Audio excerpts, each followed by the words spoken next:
Welcome everybody present here.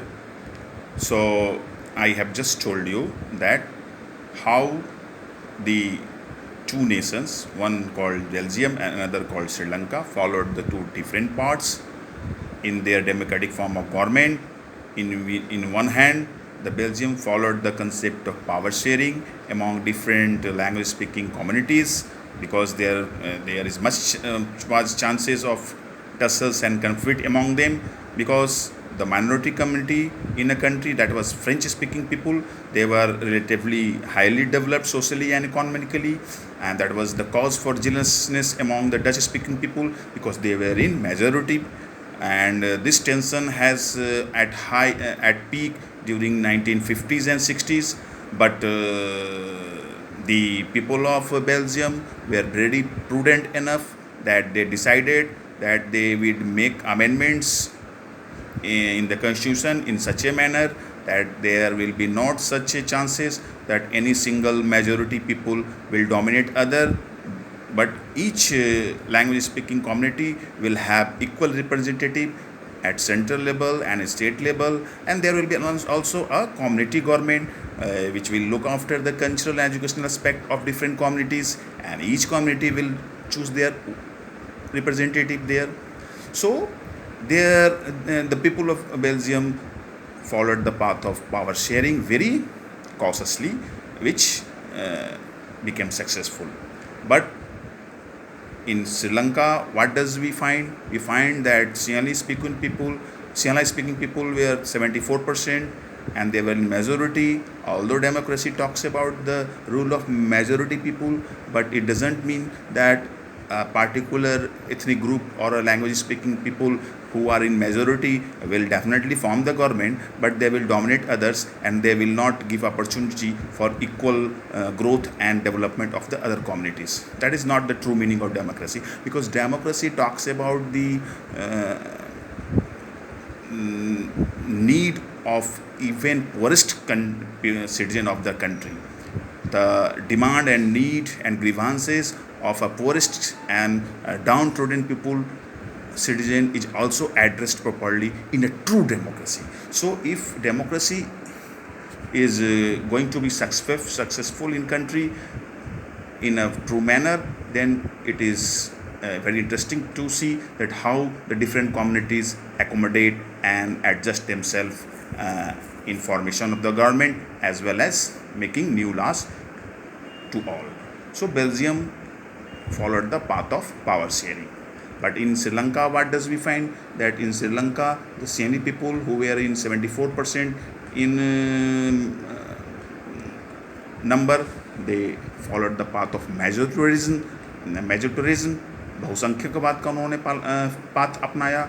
The Sinhalese speaking people made amendments in the constitution 1956 that gave the status of Sinhalese as the official language of Sri Lanka, and slowly they started to frame new laws in such a manner that Tamil speaking people were deprived of getting even government jobs and equal opportunity in several government oriented programs. Slowly the tension started to rise. Lastly, the Tamil speaking people started to claim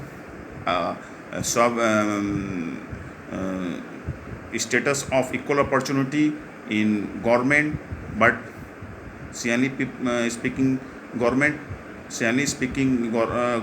totally denied their demand, and lastly the country went into the turmoil of civil war, which claimed a great deal of lives and loss of property. तो श्रीलंका ने बहुसंख्यकवाद का पालन किया. Majority लोगों ने अपना ही उत्थान और अपना ही विकास का ध्यान दिया. तमिल लोगों के विकास का ध्यान नहीं दिया, उनके लिए विकास के लिए कोई कानून नहीं बनाए, उनको सरकारी तंत्र से धीरे धीरे अलग रखा जाने लगा, जिसके चलते श्रीलंका में अंततः गृह युद्ध हो गया और श्रीलंका में काफ़ी जान माल की क्षति. तो ये हम लोगों ने पिछले अध्याय में पढ़ा था. Now here we study about federalism. So you would recall that one of the key changes made in how did the people of Belgium accommodated themselves how did they lessen the tension among different communities, how did they become successful in power sharing ideology. They did one thing, that many key changes made in the constitution. उन्होंने power sharing किस तरह से किया, constitution में बहुत सारा बदलाव किए। और ये किस तरह के बदलाव किए बेल्जियम में बहुत सारे पावर सेंट्रल गवर्नमेंट का ख़त्म कर दिया गया। Central power was very powerful in Belgium, so the power of central government was taken back and it was given to the regional governments. Regional, it doesn't mean that there were no regional governments in Belgium earlier. There used to be regional governments in Belgium, but the people of Belgium had decided that there should be equal representative of each community in each level of government, whether it is central government or regional government or community government. So earlier it used to be the central government much powerful, so to accommodate the interest of all communities, the powers of central government were diminished and it was given to the regional government. They had their roles and powers now, but all these powers were given to these governments and could be withdrawn by the central government. Earlier, what was the situation, that regional governments used to have some powers, but there was chances that any moment that power may be taken back. But the changes that took place in 1993, that regional government were empowered and given power by the constitution in such a way that the central government was no longer in position to take back their powers. The regional governments were not dependent on the central governments. तो यहाँ पर दो तरह की बातें हो रही है, central governments and regional governments. और बेल्जियम में पावर शेयरिंग के लिए क्या किया गया, कॉन्स्टिट्यूशन में बहुत बदलाव किया गया, और बदलाव करने के बाद सेंट्रल गवर्नमेंट के बहुत सारे अधिकार को रीजनल गवर्नमेंट्स को दे दिया गया, जिसके चलते सभी कम्युनिटी को अपने हिसाब से, अपने फ़ायदे के लिए, अपने विकास के लिए कानून बनाने का पावर मिला। Thus Belgium shifted from a unitary to a federal form of government. तो इससे क्या हुआ कि बेल्जियम में क्या हुआ कि वहाँ पर एकात्मक शासन प्रणाली थी। जिस देश में सेंट्रल गवर्नमेंट ज़्यादा पावरफुल रहती है, सेंट्रल गवर्नमेंट का ही चलता है, स्टेट गवर्नमेंट को ज़्यादा पावर नहीं रहता है, स्टेट गवर्नमेंट सेंट्रल गवर्नमेंट पर डिपेंडेंट रहती है, उस तरह का यूनिटरी फॉर्म ऑफ गवर्नमेंट कहते हैं। तो यूनिटरी फॉर्म ऑफ गवर्नमेंट में क्या हो जाता है कि सेंट्रल ज़्यादा पावरफुल हो जाता है। तो बेल्जियम में पावर शेयरिंग कैसे किया गया कि सेंट्रल गवर्नमेंट के बहुत सारे अधिकारों को प्रांतीय सरकारों को दे दिया गया। जबकि श्रीलंका में कैसी गवर्नमेंट थी, वहाँ पर यूनिटरी फॉर्म ऑफ गवर्नमेंट थी, वहाँ सेंट्रल गवर्नमेंट ही ज़्यादा पावरफुल थी और स्टेट गवर्नमेंट्स को ज़्यादा पावर नहीं दिया गया। श्रीलंका के तमिल नेता चाहते थे कि देश सही अर्थों में संघीय शासन व्यवस्था को अपनाए, फेडरल सिस्टम ऑफ गवर्नमेंट को अपनाए, जहाँ पर सेंट्रल गवर्नमेंट और स्टेट गवर्नमेंट दोनों तरह की गवर्नमेंट काम करेंगी और दोनों तरह के अपने गवर्नमेंट को अपने अपने अधिकार होंगे। तो आखिर फेडरलिज्म है क्या? Federalism is a system of government in which the power is divided between a central authority and various constituent unit of the country. तो संघीय शासन व्यवस्था जो है, फेडरलिज्म जो है, ये संघवाद क्या है? संघवाद एक ऐसे शासन व्यवस्था की बात करती है जिसमें कि शासन में जो पावर है वो दो स्तरों पर बटा रहता है, एक सेंट्रल गवर्नमेंट में और फिर सेंटर प्राधिकार के अनुसांगिक इकाइयों, संवैधानिक अनुसांगिक इकाइयों, चाहे उसको आप स्टेट गवर्नमेंट कहें या लोकल गवर्नमेंट कहें, उसके बीच में पावर बटा रहता है। तो फेडरलिज्म एक ऐसे सरकार का तंत्र होता है जिसमें कि पावर किसी एक जगह स्थिर न होकर, सेंट्रल गवर्नमेंट में ही न रहकर, वो सेंट्रल गवर्नमेंट और विभिन्न प्रांतीय सरकारों के बीच में बटी रहती है। Typically a federalism has two level of, मतलब साफ कहें तो फेडरलिज्म में दो स्तर की सरकार होती है।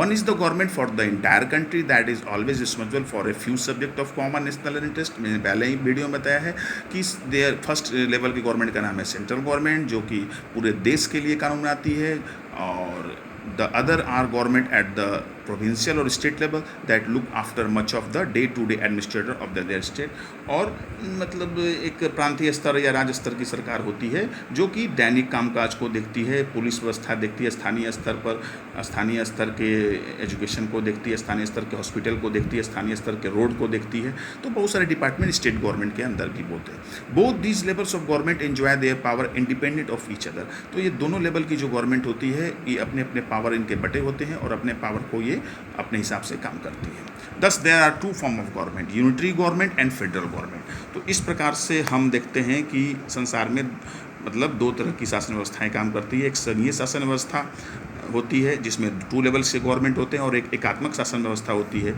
जहां पर कि पावर जो है केवल एक ही जगह केंद्रित होती है, सेंट्रल गवर्नमेंट में। Under unitary system either there is only 1 level of government और the sub units are subordinate to the central government. तो जहाँ पर एकात्मक शासन व्यवस्था होती है वहाँ पर या उसके कुछ सबऑर्डिनेट भी होती हैं, वहाँ पर पावर सेंट्रल गवर्नमेंट में ही निहित होती है।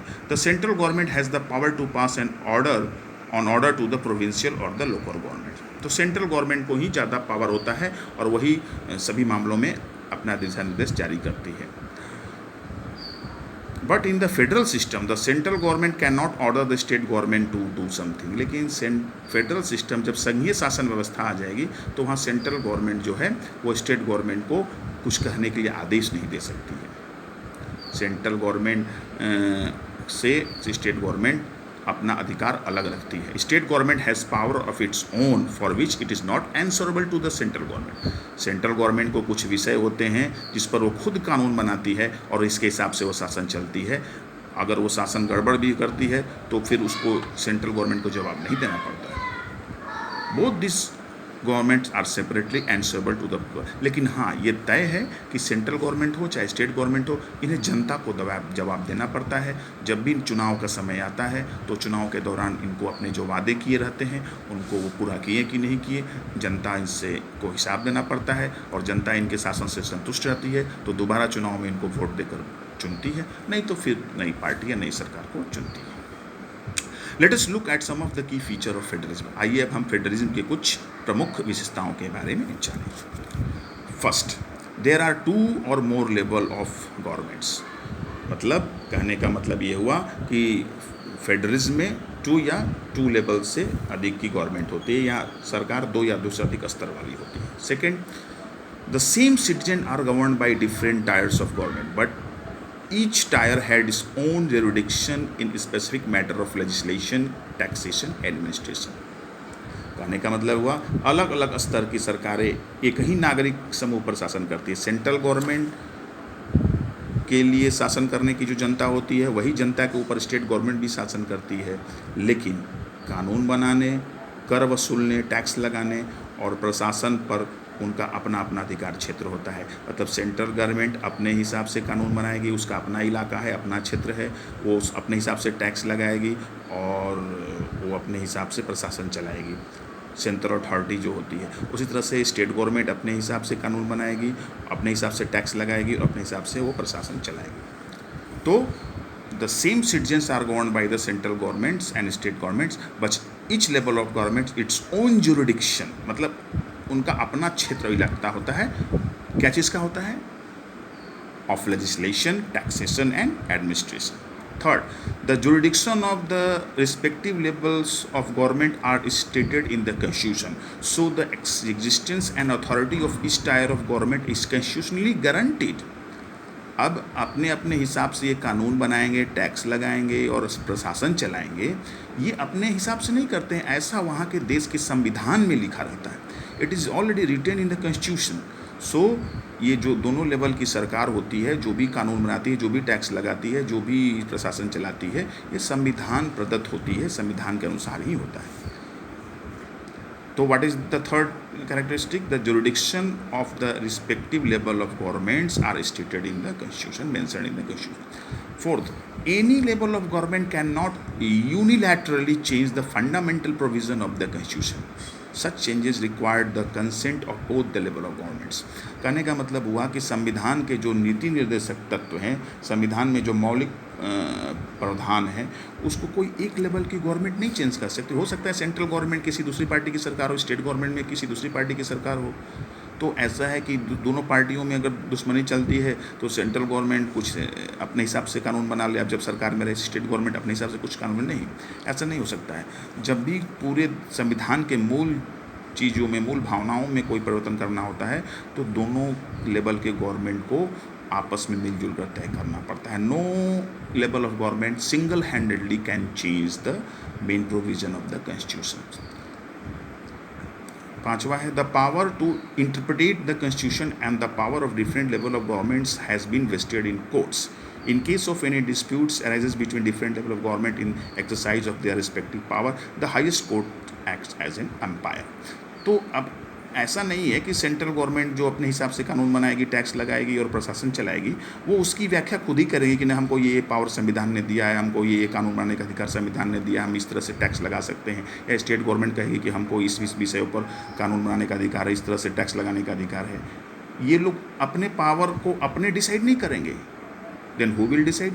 It will be decided by court. Court जो है, चाहे स्टेट हाई कोर्ट हो या फिर सुप्रीम कोर्ट हो, कभी कभी मैटर उलझता है सेंट्रल गवर्नमेंट के अधिकार क्षेत्र में, यह मैटर आता है कि स्टेट गवर्नमेंट में, तो सुप्रीम कोर्ट को पावर है कि वो डिसाइड करेगी कि संविधान में वो क्या असल में लिखा हुआ है और इसका क्या मीनिंग है। The state government as well as the central government can not describe its own power by themselves. The next characteristics, source of revenue for each level of government are clearly specific to ensure its financial autonomy। तो कोई भी देश, कोई भी परिवार, कोई भी समाज चलाने के लिए पैसे की बहुत ज़रूरत होती है, धन की बहुत ज़रूरत होती है।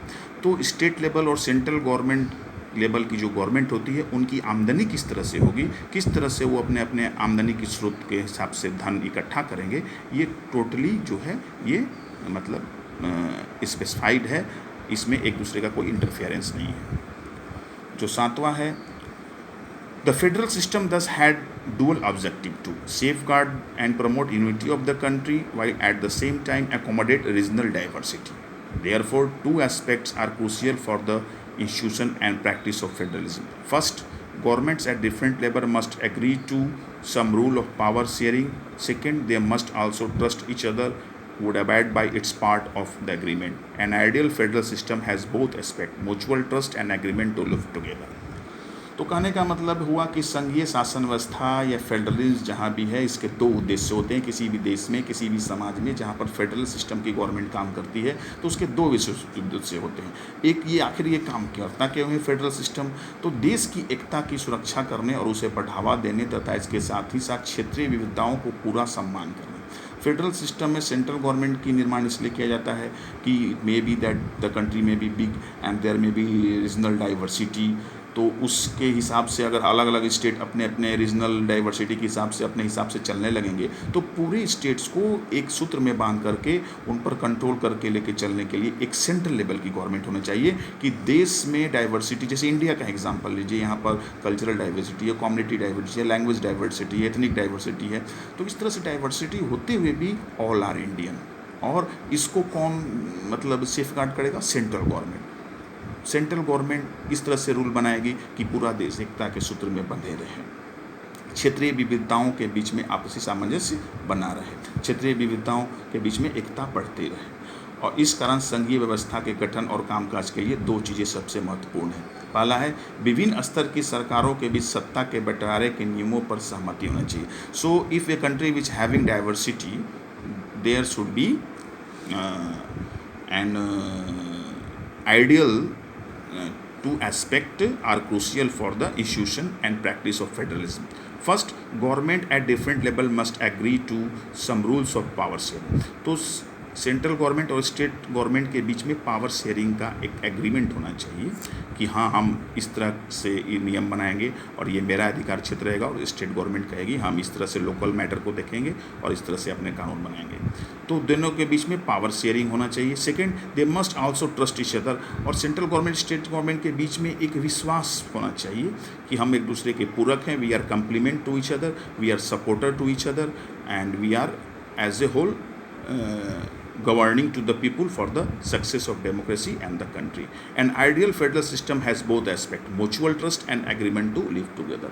तो कहने का मतलब ये हुआ कि विभिन्न स्तरों की सरकारों के बीच सत्ता के बंटवारे के नियमों पर सहमति होनी चाहिए कि सेंट्रल गवर्नमेंट को कौन कौन से पावर मिलने चाहिए, उनको कौन कौन विषय पर कानून बनाना चाहिए, किस तरह से उन्हें देश का शासन चलाना चाहिए, और स्टेट गवर्नमेंट को कौन कौन से पावर मिलना चाहिए और उन्हें कौन कौन से कानून बनाने का अधिकार होना चाहिए। एक वहाँ संविधान रहता है और संविधान को स्टेट और सेंट्रल गवर्नमेंट दोनों मानती है, इसलिए संविधान के अनुसार सबको चलना पड़ता है। तो दोनों लेवल की गवर्नमेंट भी सही ढंग से काम करती है और इनके बीच पर एक दूसरे पर भरोसा होना चाहिए कि वे अपने अपने अधिकार क्षेत्रों को मानेंगे, एक दूसरे के अधिकार क्षेत्र में इंटरफेयर नहीं करेंगे। आदर्श संघीय व्यवस्था में ये दोनों पक्ष होते हैं और आपसी भरोसा और साथ रहने की सहमति, यही फेडरलिज्म का सबसे मूल मंत्र है।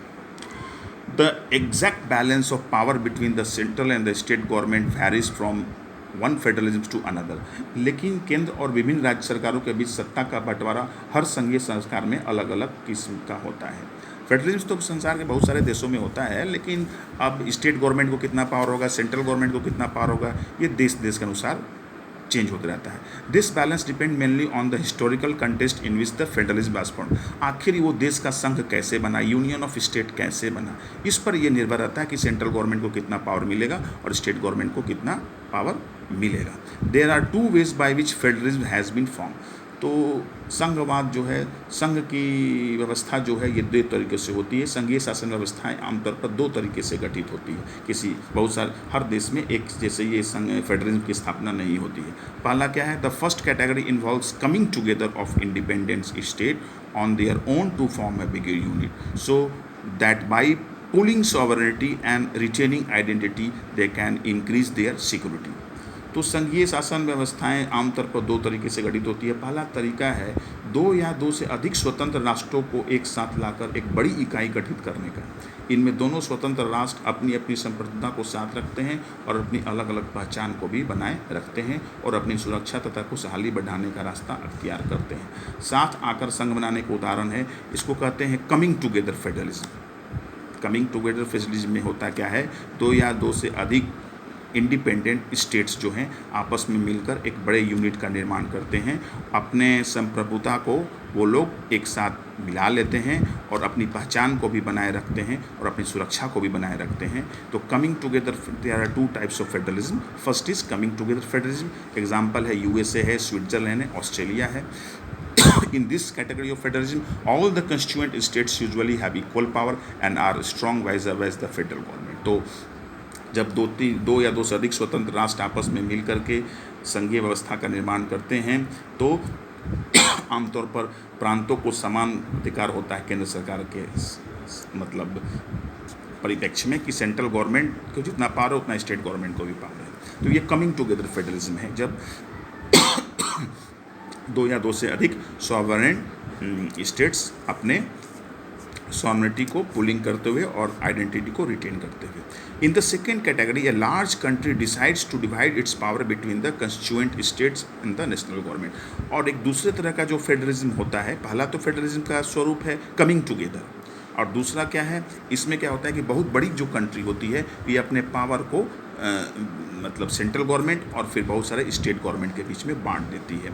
In India, Spain and Belgium are the example of holding together federalism. तो इस तरह से होल्डिंग टुगेदर है, माने एक साथ जोड़ के रखना है। ये नहीं कि अगर वो उस स्टेट का अलग आइडेंटिटी है, उस स्टेट के लैंग्वेज अलग है, कल्चर अलग है, वेस्ट ड्रेस पैटर्न अलग है, तो कहीं समय एक ऐसा ना आ जाए कि वो कहे कि मैं अलग राष्ट्र बना लूँगा। तो इस तरह से जैसे इंडिया में है, कर्नाटका का अलग है, आंध्र प्रदेश का अलग है, तमिलनाडु का अलग है, उड़ीसा का अलग है। तो भारत ने देखा कि इतनी डाइवर्सिटी है पूरे देश में, तो उन्होंने इस तरह से फेडरलिज्म का निर्माण किया कि सभी एक साथ होल्ड करके रुके रहे। एक सेंट्रल गवर्नमेंट को पावर मिला और एक स्टेट गवर्नमेंट को पावर मिला। तो इंडिया, स्पेन और बेल्जियम में जो फेडरलिज्म बना है इसको होल्डिंग टुगेदर फेडरलिज्म कहते हैं। इसमें क्या होता है कि एक बिग कंट्री जो होता है अपने पावर को टू लेवल्स में बांट देती है। एक तो पहला है कमिंग टुगेदर, जिसमें कि बहुत सारे स्वतंत्र स्टेट्स आपस में मिलकर एक बिग यूनिट का निर्माण करते हैं, और एक है होल्डिंग टुगेदर, इसमें ऑलरेडी एक बिग यूनिट होती है लेकिन डाइवर्सिटी को देखते हुए वो अपने पावर को सेंट्रल गवर्नमेंट और स्टेट लेवल में बांट देती है। The central government tends to be more powerful vis the states. लेकिन होल्डिंग टुगेदर में क्या होता है कि सेंट्रल गवर्नमेंट को थोड़ा ज़्यादा पावरफुल बनाया जाता है। Also different constituent units of the federalism possess unequal power, some units are granted specific powers. तो इसी तरह में होता क्या है कि मतलब जो होल्डिंग टुगेदर होता है, इसमें अक्सर इस व्यवस्था में विभिन्न राज्यों को समान अधिकार दिए जाते हैं, पर विशेष स्थिति में किसी किसी प्रांत को विशेष अधिकार भी दिए जाते हैं। सो what did we study today? We study the meaning of federalism. Meaning of federalism says that a system of government in which the power is divided between a central authority and its different constituent units. The characteristics of central federalism and the types of federalism. There are two types of federalism coming together. Federalism in which two and more than two independent states come together, pooling their sovereignty and retaining their identity and increasing their security. Examples are USA, Switzerland, Australia. And another form of federalism is holding together federalism, in which a big constituent unit divides its power among central government and state governments. Thank you.